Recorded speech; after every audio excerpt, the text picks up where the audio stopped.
Jorge Giacobbe, para hablar un poco de la última encuesta, de los últimos números y un poco de la imagen de los políticos y el análisis, ¿no?, de Jorge. Jorge, ¿cómo te va? ¿Qué tal, Fernando? ¿Cómo estás? Bien, muy bien. Bueno, ahí terminábamos, creo que estaba participando, escuchando por lo menos la charla con Eduardo Amadeo. Él nos hablaba de una oposición que él la ve robusta, por lo menos, pero de un momento crítico para las elecciones del año que viene. ¿Se puede pensar en algo de las elecciones del año que viene?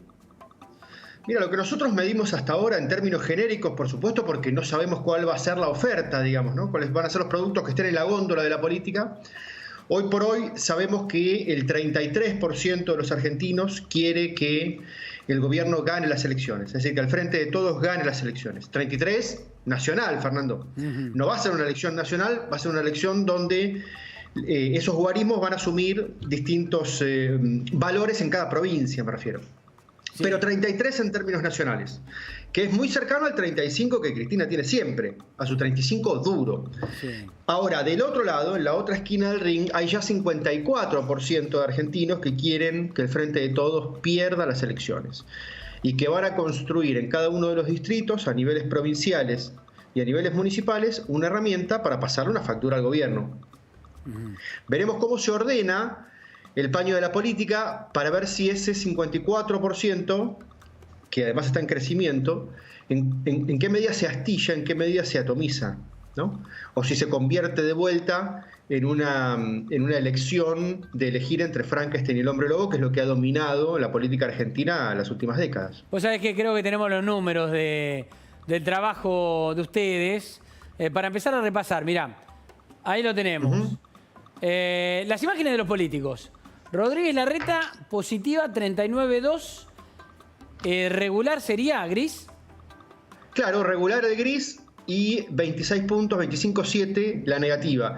Es interesante, Fernando, lo que está sucediendo con Rodríguez Larreta, porque hace 15 días, la última vez que lo medimos antes de esta, la imagen positiva había picado 5 puntos, había llegado casi hasta 43. Sí. En el momento posterior a que el gobierno nacional le toca el bolsillo, digamos, con la discusión por la coparticipación. En ese momento lo suben al ring, Larreta crece de 5 puntos y ahora volvió a acomodarse unos puntitos para abajo y está en ese número que estamos viendo ahí, en términos de positiva. Acá lo interesante para Rodríguez Larreta es la diferencia entre negativa y positiva, ¿no? No, lo interesante para Larreta es que tiene una negativa muy baja, primero, eso certifica lo que decimos siempre respecto de Larreta, que es que no despierta pasiones, y es muy interesante ese 30% de regular, Fernando, que casi nadie repara en mirarlo. La gente que contesta regular es la gente que dice que lo conoce al político, pero que no tiene la información suficiente para ponerlo en el casillero de me gusta o no me gusta. Entonces, Larreta está en un momento muy interesante de su carrera porque un tercio de la población lo está mirando y lo que haga ahora lo va a zanjar hacia positivo o hacia negativo. Es decir, está en un momento de mucha oportunidad y de mucho riesgo a la vez. Claro, clarísimo. Bueno, a ver, ¿querés seguir? Creo que lo tenés ahí, vos también lo estás mirando. Alberto Fernández, 34,8 de positiva, nada más cuando había rozado los 70, ¿no?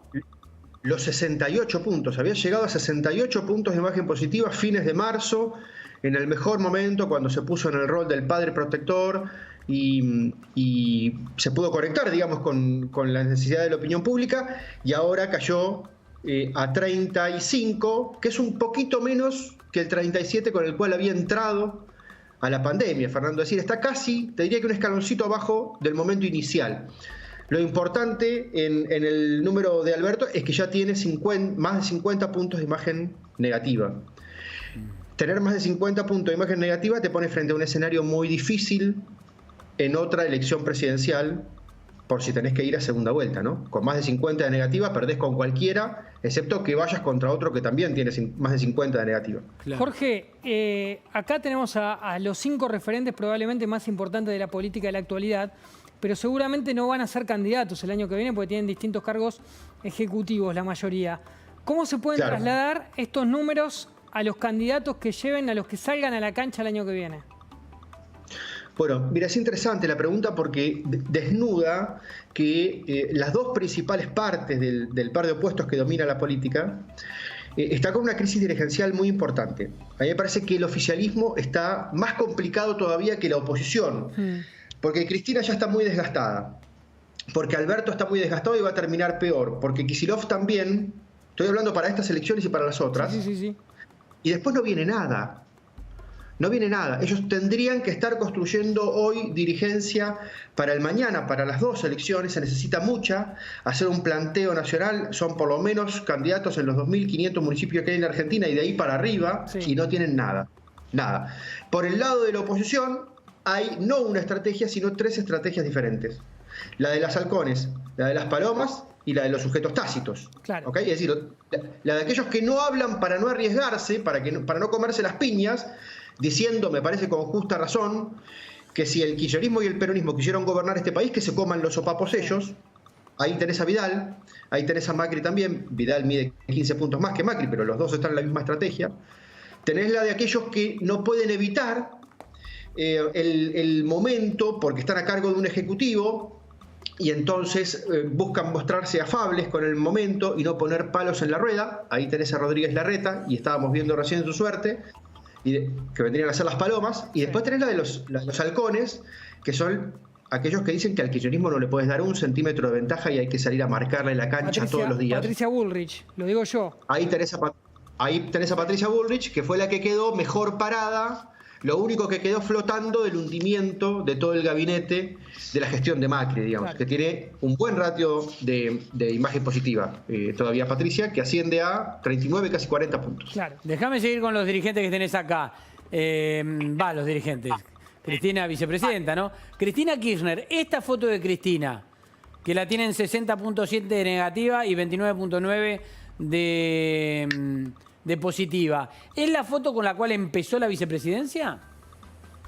Es la foto con la cual está hace mucho tiempo, Fernando. Es la foto con la cual transitó todo el periodo de Macri. Es lo que ella tiene. La gente ya se definió respecto de Cristina. Cristina tiene ese 30, te diría que es 35, porque una partecita hasta le puede dar vergüenza, digamos. Pero lo que tiene Cristina es eso, es 30-35 puntos. Lo que hizo en las elecciones del 2015 fue conseguir un 13% restante, que entró bajo la promesa de que Alberto podía moderar al kirchnerismo, y ahora, por supuesto, se están tirando por el balcón, ¿no? Claro. Claro, porque ven que eso no ocurrió.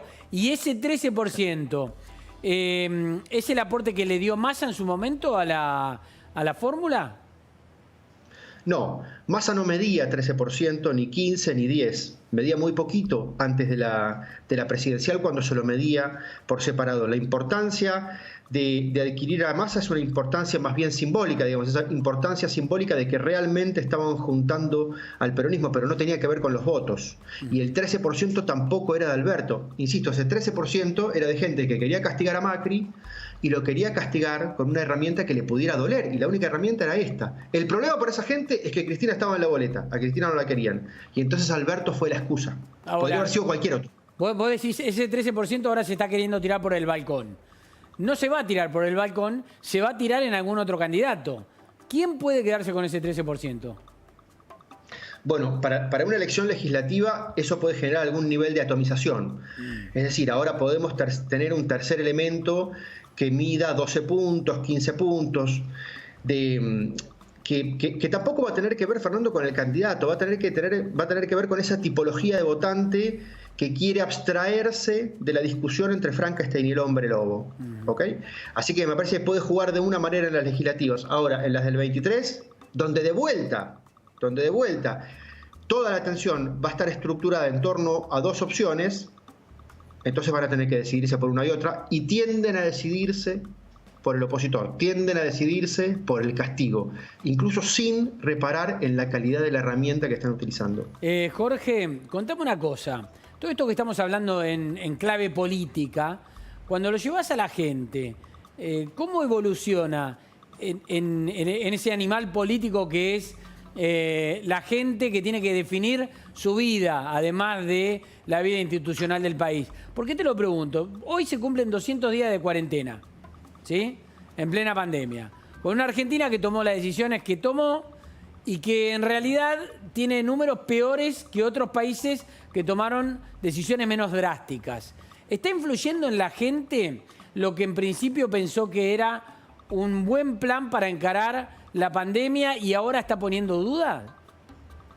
Mira, yo te lo describo en un dato en paralelo con el que describíamos la imagen del presidente, que es la aceptación de la cuarentena.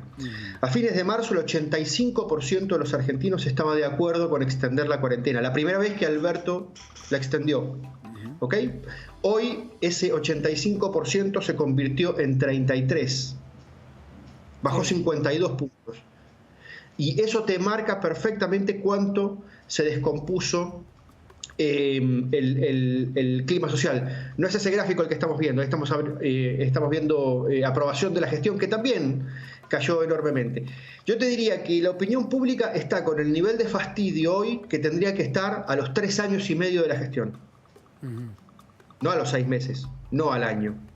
A los 3 años y medio. O sea ya que se vos, rompió vos la crees que... indexación. Mirá qué interesante eso. ¿Vos crees que lo que le está pasando a Alberto al mes 9, al mes 10 de su mandato es lo que debería pasarle recién a un presidente a los 3 años y medio de su mandato?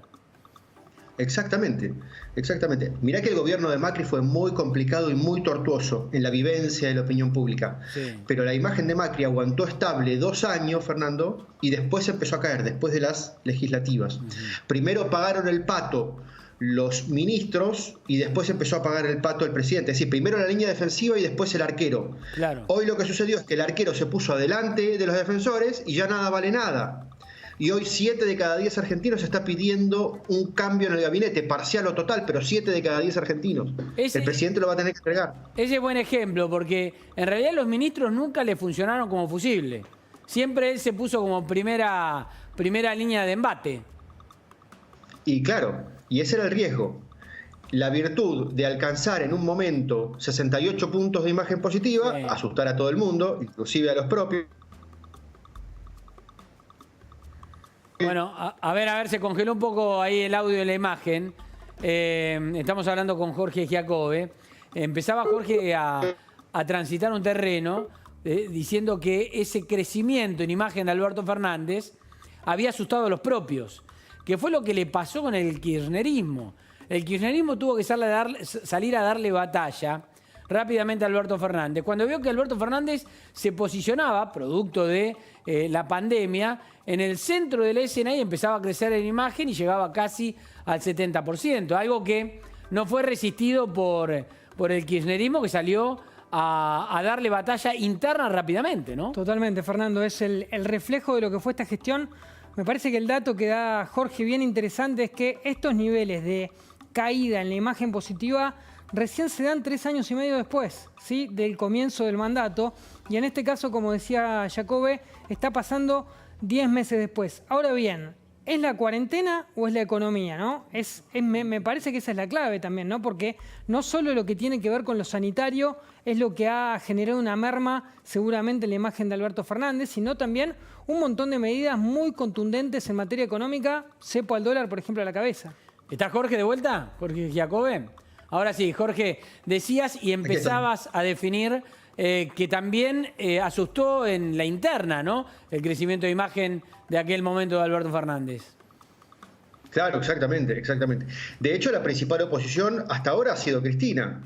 La oposición en términos electorales es solamente Juntos por el Cambio. Pero fíjate que 9 de cada 10 temas que se discuten en la agenda política argentina son incómodos para Alberto. Eso te marca claramente que hay alguien que está poniendo la música y no es él. Y no es la oposición. Es Cristina. Alberto tampoco pudo generar esto que algunos imaginaban como el albertismo. Digo, la pandemia no le dio tiempo porque el cristinismo salió a comerlo rápidamente y no pudo generar ese entorno de dirigente que le formara algún escudo, no solo en el Poder Ejecutivo, sino me refiero en el terreno, ¿no?, en el territorio con algunos intendentes, por ejemplo. Bueno, nosotros sabemos que al principio de la gestión el peronismo empezó una maniobra para unirse y para contrapesar al kirchnerismo, sobre todo el peronismo clásico, el peronismo que se la tiene jurada al kirchnerismo, el peronismo que se dio cuenta que el kirchnerismo le vino a robar la historia, digamos, no a hacer una reversión. Después llega la pandemia, Alberto pica y empieza a caer. Y nosotros sabemos también, Fernando, que los peronistas siempre van atrás de alguien que los pueda llevar hacia un lugar mejor en el futuro. La pregunta es si Alberto hoy es eso. Por eso me parece que ese plan que estaba en línea, hoy no se concretó. Porque nadie tiene garantía de que Alberto los lleve hacia un lugar mejor. ¿Y cuál crees que va a ser la reacción de la gente con el dólar, con sus ahorros, de un gobierno que no genera confianza, pero te dice hay que ahorrar en pesos, no en dólares? De un gobierno que te dice eso, pero tiene a sus dirigentes más importantes, como Máximo Kirchner, sus ahorros en dólares, o al jefe de gabinete, sus ahorros en dólares, al presidente del Banco Central, con sus ahorros en dólares. Mira, solamente el 18% de los argentinos dice que confía en el dólar como moneda de ahorro. 18%. Y ahí vemos la segunda barra, 56% de argentinos. En el peso, Jorge, en los ¿no? pesos, perdón, 18% solo en el peso. En el peso. Sí. Y 56% en el dólar. Ahora, mirá qué interesante este 18%, Fernando. No tiene nada que ver con el 35%, que es de Cristina, y no tiene nada que ver con el 48% que los votó en las elecciones. Es decir, ni ellos se creen lo del peso. Claro. Sí, claramente. Y esto, lo peor, perdóname, un apunte más. Lo peor es que ya sucedió, porque acordate que Cristina en el 2011 ganó con el 54% de los votos sin tener que poner a nadie como fachada. Ganó ella, tenía todo, era contra nadie, y a los 6 meses fue a tocar el dólar, y la gente que la votó salió a comprar dólar. Es decir, esto ya le pasó a Cristina. ¿Por qué de vuelta?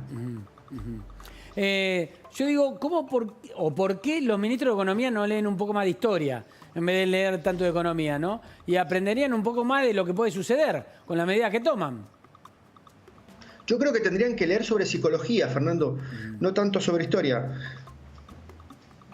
Bueno, está bien. Yo digo historia, si querés, contemporánea, reciente, para saber lo que pasa. A ver, vos contabas lo que pasó recién en el 2011, con Cristina con el 54% de los votos. Claro, pero el que lee historia siempre se refugia en la idea de que lo que sucedió hasta ahora no necesariamente tiene que suceder en el futuro. Si vos lo mirás desde un aspecto psicológico y te das cuenta cómo los argentinos tratan de combatir sus miedos, te vas a dar cuenta de que siempre va a pasar lo mismo hacia el futuro. Decime una cosa, ¿preguntaste por el corralito también en esta encuesta?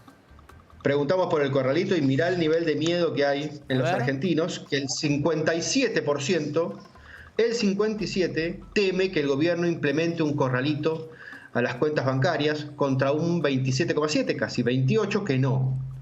Insisto, fíjate que ese 28% no es ni siquiera el 35% que vota siempre a Cristina, no es ni siquiera el 48% que los votó en las elecciones. Fernando, esto es impresionante. Claro. Esto es impresionante. Muy bien, y otro dato interesante también es que en ese 57% también hay jóvenes. Es decir, los jóvenes una parte de los jóvenes le están teniendo miedo a algo que no vivieron. Los menores de 35 años en la Argentina, que son la mitad del padrón, no vivieron el 2001. Y sin embargo, una parte le está teniendo miedo. Claro, es increíble eso, porque no hay registro de la herida en muchos, pero sin embargo tienen el miedo de que pase. Claro, como el experimento ese psicológico de los monos y la escalera, ¿no? Y el chorro de agua. Finalmente, todos generan un comportamiento sobre algo que no vivieron, ¿no? Sobre las empresas que preguntaste. Si abriría una empresa o un emprendimiento en la Argentina, y mirá el nivel de desazón que hay. 31% dice que abriría una empresa o un emprendimiento contra 68% que dice que no lo haría. Muy bien, algún kirchnerista me dijo, bueno, pero con ese 31% podemos generar un país nuevo. Y entonces yo salí a abrir estos datos por criterios socioeconómicos y me di cuenta de que confían en abrir una empresa o un emprendimiento hoy los que son más pobres y los que tienen menos estudios. O sea, aquellos que tienen menos chance de poder abrirlo. No, y los que generarían menos impacto sobre la economía, porque si vos te abrís un chiringuito al costado de una ruta para vender tortas fritas, Fernando, vos tenés un emprendimiento. Pero si tenemos muchos emprendimientos de eso, no cambiamos al país. Se nos están fugando los cerebros, se nos están yendo aquellos que pueden armar software. Que Jorge, a ese también que apela a la changa para trabajar, también le cambió muchísimo la economía durante este año, ¿no? ¿O ves que se va reinsertando de a poquito? Sí. Vos hablabas cuando se cortó la comunicación sobre la importancia en términos de demanda, ¿no?, de los temas respecto de la economía, y eso es lo que está descuajeringando todo hoy. Yo creo que durante esta crisis se nos fueron sumando miedos, se nos fueron sumando complicaciones. Primero apareció el miedo físico, digamos, a la salud, el miedo al coronavirus en particular. El gobierno pudo ser empático con eso. Cuando aparecieron los problemas económicos, el gobierno ya no pudo ser empático con eso y planteó una discusión entre buenos y malos. Esos dos miedos se superpusieron, se mezclaron. No es cierto que había una sociedad que quería una parte una cosa y una parte la otra. Y después vinieron el resto de las angustias que bien vos señalabas, que tienen que ver con el encierro, que tienen que ver con los factores psicológicos, con no poder ver a tu gente, con que falleció un familiar, con que los chicos rebotan contra las paredes. Muy bien. Esas tres fases se fueron mezclando y complicando a la opinión pública. El clima fue cambiando y el gobierno cada vez más desconectado de ellos, ¿no? Jorge, ¿la gente le cree a los números del gobierno? ¿Cree en los números que le da de coronavirus? ¿Le cree en los números de la inflación, por ejemplo? Mirá, el 58,7% de los argentinos, casi 59%, cree que la inflación real es mayor a la publicada, es decir, no le creen. Y solo el 19% cree que es exactamente la publicada. E insisto en esta idea, Fernando, 19% no se parece al 35% que tiene Cristina de base ni al 48% que sacaron a las elecciones. No se creen ni ellos. Está clarísimo eso, claro, efectivamente, porque, a ver, ponele que no son el 50% que sacaron, el 49%, son el 35% de Cristina. El 35% que cree en Cristina no le cree los números de Cristina. Exactamente. Es rarísimo eso, ¿no? Y bueno, y sin embargo, ese 35% es tan sólido, no está de acuerdo con todas las cosas, sabe que lo chamullan, saben que le meten la mano en el bolsillo, pero sin embargo la acompaña. Es un comportamiento bien extraño y hasta te diría que es lineal, porque, perdóname, Fernando, sí, ha sido históricamente así. Si Cristina le dice a esa gente, vótenme a mí, la votan. Si le dice a esa gente, voten a Scioli, lo votan, voten a Alberto, lo votan, voten un POTUS, lo votan. Claro, pero digo, entre 35 y 19 hay 16, ¿no? De diferencia. O sea, hay un 16% que dice mentime que me gusta. Claro, como cuando yo me enamoro de una mujer. Mentime que me gusta. Es un proceso de idealización. Claro. Jorge, y en la mayoría de los gráficos, como vos también marcabas la importancia del regular en lo que tiene que ver con la imagen, se ven números muy elevados de gente que no sabe qué opina. ¿Eso también explica esa diferencia quizás del 35 al 19 también? Sí, muy probablemente. Yo creo que una parte del kirchnerismo no se quiere poner en la opción que identifica como opositora y entonces se evade diciendo, no sé, no dice yo confío en que el gobierno me dice la verdad con la inflación, pero tampoco dice desconfío. Sí. Entonces se fuga. Totalmente. Y en ese sentido, ¿cómo pensás que puede llegar a evolucionar de acá a los próximos 3 meses? Porque la verdad es que queda poquito de año y también hay un panorama que se perfila inflacionario en el futuro. Mira, lo que a mí me preocupa es cómo la sociedad logra llegar a las elecciones de medio término. Yo confío siempre en que en Argentina la válvula de escape para la angustia social es las elecciones. Vamos a las urnas y en las urnas le pegamos un sopapo al gobierno, le decimos flaco pará, corregí el rumbo, pegamos la piña. Si las elecciones no estuvieran, la angustia se canalizaría de otra manera, digamos, más brutal, menos institucional, más compleja, más dañina, con mayor saldo. Y me parece que las elecciones están lejos. A ver, Jorge, tenemos una última placa de tu trabajo y después yo tengo una pregunta para hacerte antes de despedirte, que es de un rumor muy fuerte que circuló el fin de semana, que para mí es una alquimia increíble de la política argentina, pero es política y es argentina, con lo cual todo puede suceder, pero me la voy a abordar como última pregunta, porque quiero saber qué opinas vos de este rumor que dio vuelta y fantaseó durante la mente febril de algunos políticos el fin de semana. Primero, le preguntaste a la gente si cree que hay que hacer cambio de gabinete. También, sí señor. Y lo que señalábamos antes, 7 de cada 10 argentinos creen que hay que hacer cambios en el gabinete. Total, un cambio total de los ministros, dice el 43% de la población, la primera barra que estamos viendo en la pantalla. 33% dice que debería cambiar algunos ministros y un 22% cree que no habría que cambiar ninguno porque están todos maravillosamente bien en sus puestos. Insisto, 22%, nada que ver con el 35%, nada que ver con el 48%. Bueno, y a ver, la pregunta es esta. Yo quiero saber cuál es tu reflexión respecto de este rumor que dio vuelta durante todo el fin de semana. Yo hablé con 4 políticos, esto que te voy a contar ahora, ¿no? Con 2 de la oposición, con uno del gobierno, no kirchnerista, y con uno que lo podríamos ubicar dentro del kirchnerismo o en algún momento fue kirchnerista. El rumor es, dentro del cambio de gabinete, que la jefatura de gabinete la podría ocupar Sergio Massa. Hasta ahí no habría demasiado que moviera la aguja. Sergio Massa, jefe de gabinete. La tercera figura en importancia del gobierno, diría yo, institucionalmente, no solo por una cuestión de línea sucesoria, sino porque en el armado del frente fue el tercero en discordia, lo hablábamos al principio, ¿no? Ahora, ¿qué generaría esto? Generaría, según el rumor, en algunas mentes de los políticos del fin de semana, que Sergio Massa, yéndose como jefe de gabinete, deje la Cámara de Diputados, deje la presidencia de la Cámara, que sería asumida por el diputado Máximo Kirchner, presidencia de la Cámara. Quedaría en tercera línea de sucesión. Avanzando un poco más en el rumor febril, digo siempre, y aclaro, ¿no? Y de fin de semana. Si Alberto Fernández deja de ser presidente, o porque el kirchnerismo lo empuja a tal situación, por lo que sea, quien debería asumir es la vicepresidenta, Cristina Kirchner. ¿Quién le sigue a Cristina Kirchner? El presidente de la Cámara de Diputados, o sea, su hijo. Sería un atajo fenomenal a lo que se propone Cristina Kirchner, que es máximo 2023. Por supuesto, los 2 políticos de la oposición me dijeron, no es una locura. El del gobierno me dijo, es una locura.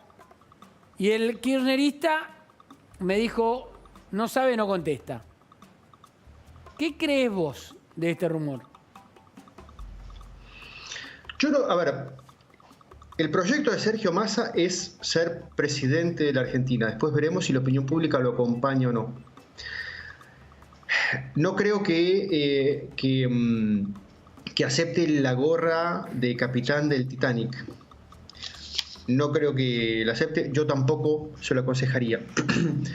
Tampoco me parece que el kirchnerismo quiera gobernar este país.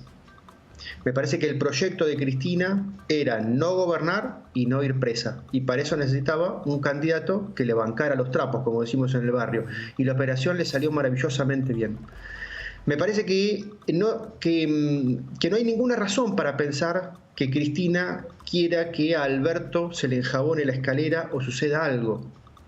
Porque si no, como vos decís, la pelota le viene a ella tiene que pasar también la que era la esposa, la que fue gobernadora de Santiago del Estero, y le caería al hijo. ¿Y para qué le va a caer al hijo? Si este país va a ser ingobernable los próximos años larguísimos y la situación es crítica. El negocio para el kirchnerismo es conseguir la impunidad que necesitan y ser socios minoritarios del poder, no ejercer la gerencia. Fernando, yo no lo creo para nada. Me parece que bien que cuando Alberto... ¿Pero tampoco crees en el proyecto máximo 2023? Me parece que sería una locura. Si ellos están pensando en un proyecto máximo 2023 que se patine el 35% de prestigio que Cristina y Néstor lograron construir, me parece que es una locura, no tiene ningún sentido. No me parece que sea para el 2023. Bien. Jorge, te mando un abrazo y gracias por el contacto con La Nación Más. Abrazo a vos. Chao, hasta luego. Jorge